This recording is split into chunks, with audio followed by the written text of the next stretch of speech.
Oh, for the love of Pete. Come on, really? Oops. Oh, fuck it. What am I trying to say? Am I recording? Yes, I am. Oh, okay.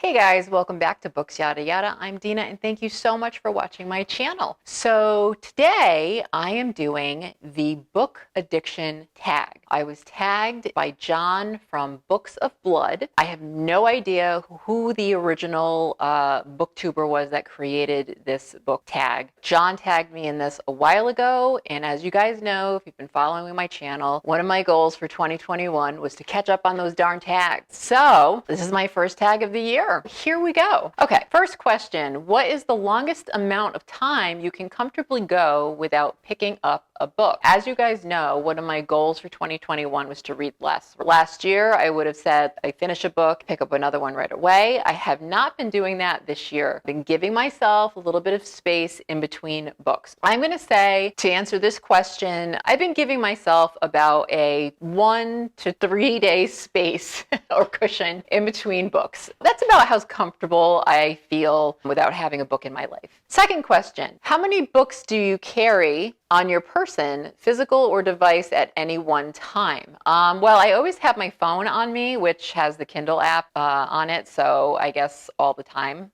And, I do like to read my hardcovers and my paperbacks, so sometimes I'll stuff those into my bag if I'm going somewhere. Back in the day when we were in waiting rooms with other people around, I would always make sure that I had a book, because people tend to not bother you as much when you're reading a book as they do when you're pretending that you're on your phone to avoid people. It's true. Question number 3, do you keep every book you buy/receive, or are you happy to pass them on to make space for more? Oh, you guys know me. I'm an unhauler. As soon as I read a book, for the most part, I will go and trade them in. I will sell them on eBay. I will, I'll get rid of them, because if it's a book that has no sentimental attachment for me whatsoever, then I'm not going to hold on to them. The only books that I'll keep are the books that are sort of like my desert island books, the books that, like, if something ever happened, I don't know why I always think like apocalyptic, that I could just grab, and have with me all the time. So I'm not going to give away my Sookie Stackhouse series. Absolutely not. I am loving that series so much.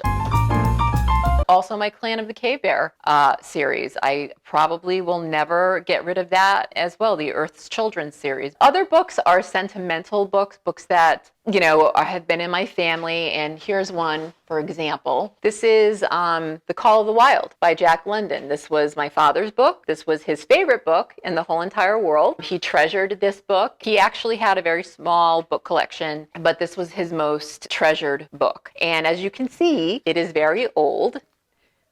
This book was written in 1903. Someone did give this book to him. I believe it was one of my great uncles. Yeah, so this is like a family heirloom. If you can see, I'm almost afraid. I keep this in a very safe place, but it is in really good condition for being such an old book. So that is a book that I will definitely never, ever, ever pass along or get rid of. Question number 4, how long would you spend in a bookshop on a standard visit? Oh my God, I spend a long time in a bookstore. I usually go alone because my husband, will have to go and wait out in the car or go and get a coffee.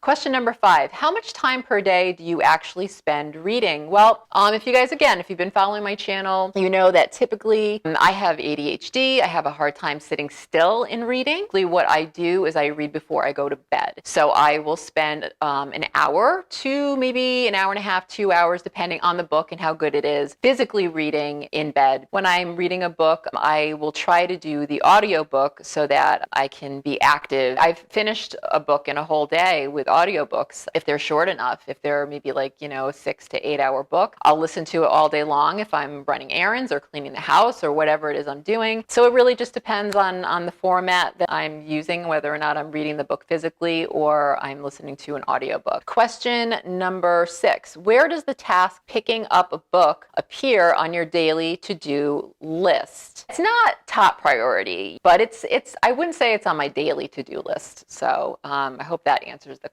question correctly. Question 7. How many books do you reckon? I bet you this was an Australian booktuber, because that reckon, how many books do you reckon you own in total, including ebooks? Oh God, I couldn't even guesstimate, to be honest with you. I'm going to say definitely somewhere over the 1,000 mark. That includes physical books and ebooks. Question number 8, approximately how often do you bring up books in conversation? I bring up books in conversation a lot, and unfortunately, a lot of my friends do not read, are not big readers. Actually, most of my friends they don't read the way I read. So that's why I started a booktube channel, you guys, right? That's why a lot of us started a booktube channel, so we could be part of a community where, we can discuss books, and it's, people aren't looking at us like. But I do bring up books in conversation a lot. If I'm with a friend and we're talking, like, oh my God, I just read this book that yada, yada, yada. I do bring up books in conversation quite a bit. What is the biggest book page count you have finished reading? Ooh, well, I'm going to have to hold on a second. Okay, so I've got some books that I pulled off my bookshelf that are, I believe, the biggest books. Page count wise, 757 is the page count. And that is the land of painted caves. Oh, wait a minute. I did grab this one. This is Game of Thrones, a Game of Thrones, the first in the A Song of Ice and Fire. Oh, George R.R. Martin. This one came in at 674, so not quite as long as that one. Those are the two probably biggest books that I've ever read, because again, ADHD, I cannot read long books. I have megalobibliophobia,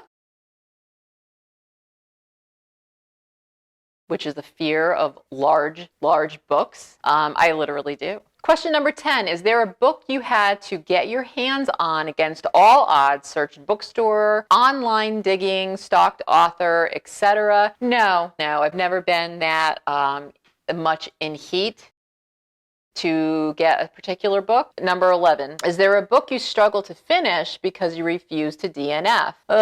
Confessions on the 745 by Lisa Unger, which was I believe my first ranty rant review I did of a book. Yeah, I did definitely struggle to finish that book because, I was committed to it. Question number 12, what are 3 of your main book goals for 2020 or 2021 if you've started planning? My December wrap-up talks about all the goals I had. So I'll just put that card up there, and basically it was just to read less, to read books that I normally wouldn't read, different genres that I wouldn't read, and also rereading books that I read when I was younger. So that's the majority of goals that I had.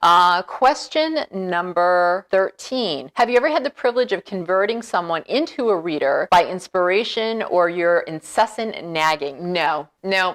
I'm not that influential. I remember years ago, I did have a book club. For the most part, it consisted of my friends, my really good friends, and really what it ended up turning into was us drinking bottles of wine and just, talking and not really discussing the book at all. So, yeah, I've never converted anybody into a reader. No, maybe my daughters, that's about it.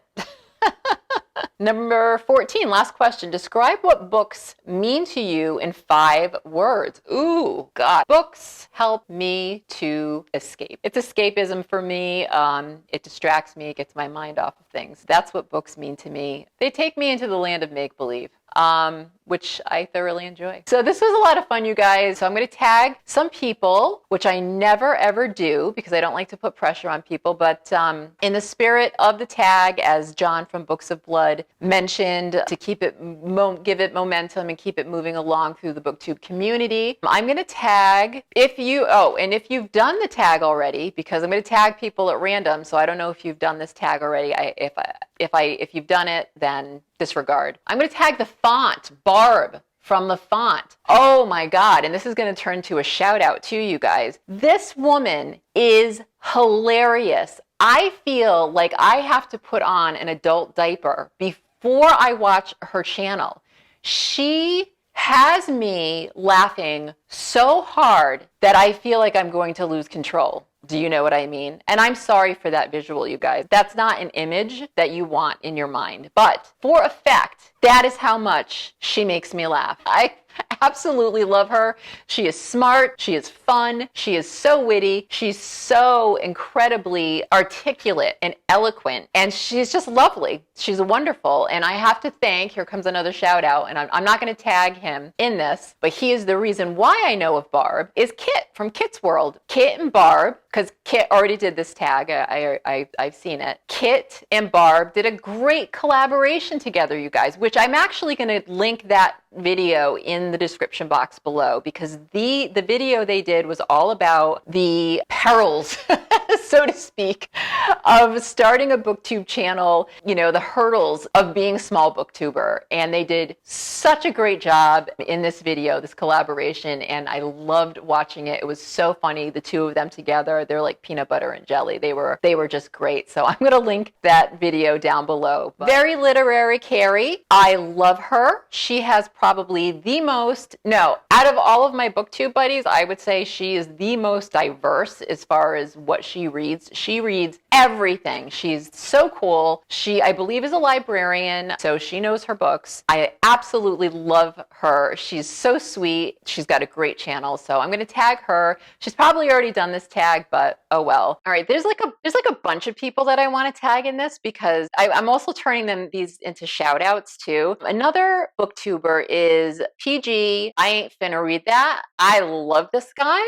He is awesome. His channel, I feel like I've gotten teleported back into Greenwich Village during the Beat period. He has this amazing way of presenting whatever it is that he is talking about. And it's in this very stream of consciousness way. And I absolutely love it. I love his channel. He's fantastic. So check him out for sure. Another one is Rajathan, because I was watching Rajathan's video, which was this tag, and it reminded me that I had to do this tag. So definitely check his channel out. He's awesome. Oh, Miss Shelley loves books. I love her. You guys, she's so funny. She does these really great videos. Sometimes she does that it might not be about books, but they're like little skits and whatnot. Check her channel out, you guys. She's a lot of fun to watch. Nerdy Nat Reads. She's great too. Very, very cute. Very funny. Lady Jane Books, of course. I think you've probably already done this one, but I always love to give Lady Jane a shout out because she is definitely one of my favorite booktubers. Jeremy Fee. Jeremy, I don't know if you do book tags, but if you do, I'm tagging you in this one. So sorry. He has a great channel. He does a lot of reviews and does a lot of really diverse book reviews. His channel is great. Check him out. Scientist Reading World. I believe that he is from Portugal. I believe. Correct me if I'm wrong. He's great. We read a lot of the same things. So check his channel out too. He's a great booktuber. And one more is Bagel House Books. I love her channel. She's so much fun to watch. She also, you know, I don't know if I mentioned this before, I think in one of my videos, I actually had started a fitness channel right around the same time I started my booktube channel. This channel sort of took precedent over my fitness channel. She is someone who actually subscribed to my fitness channel and has done my workouts. So I really appreciate that. And she's a great booktuber, has a great channel, so check her out too. I know there's some other people, and I'm really sorry if I'm missing any of you that I absolutely adore. Robin Reed, I believe that's the name of her channel. Again, I'm going to link this down below. She's hilarious too. She has a very similar book taste as I do, and she has a great delivery. You'll know what I mean if you watch any of her videos. She's lovely to watch. She has this positive, very sweet, very doesn't take herself too seriously, which I absolutely adore about people. And she is definitely one of my favorite. Oh, Bev loves books. I love Bev. Bev just has this way of talking. She's just so articulate, and just the words come out. And I don't know how she does it, but she's just fantastic. And she reads some really great books. And I've gotten some great ideas and suggestions from Bev. And her and I are mutual Grady Hendrix fans. So she holds a special place in my heart just because of that. So yeah, so that's it, you guys. I'm going to try really hard to remember who everybody I tagged in this video. I'm going to have to rewatch it a million times, but there's going to be a lot of people in my description box, right? So you guys have a wonderful rest of your day. As always, let me know how you're doing, and I will see you the next time.